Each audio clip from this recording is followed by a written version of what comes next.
একটি ছোট্ট গ্রাম। গ্রামের নাম উমরাপুর।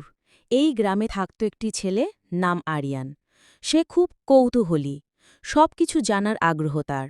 তবে তার জীবনে সবসময় একটি প্রশ্ন ঘুরত, আলো কোথায়? সত্যিকারের সুখ কোথায়? তার দাদু বলতেন, আলো শুধু বাতির মধ্যে না, মানুষের হৃদয়েও আলো থাকে। একদিন আরিয়ান ঠিক করল সে সত্যিকারের আলোর খোঁজে বের হবে।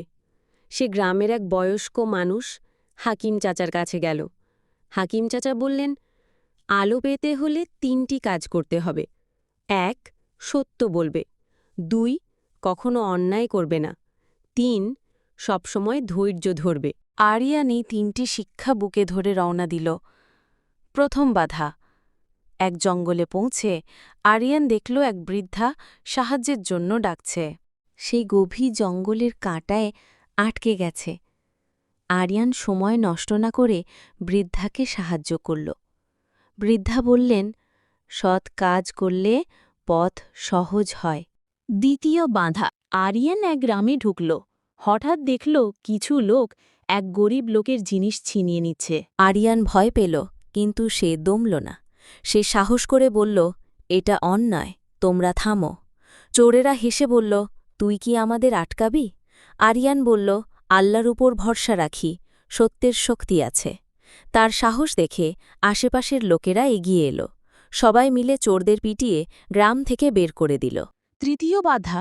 একটি নদীর ধারে পৌঁছে আরিয়ান দেখল স্রোত খুব প্রবল। সে অপেক্ষা করল। কেউ বলল, এত ধৈর্য ধরছ কেন?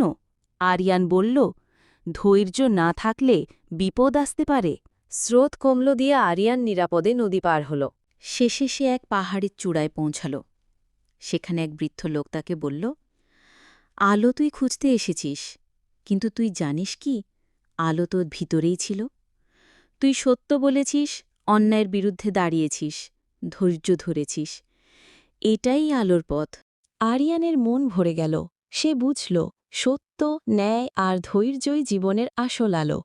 আরিয়ান বাড়ি ফিরে গিয়ে তার দাদুকে সব গল্প বলল। দাদু হেসে বললেন, তুই সত্যিকারের মানুষ হয়েছিস,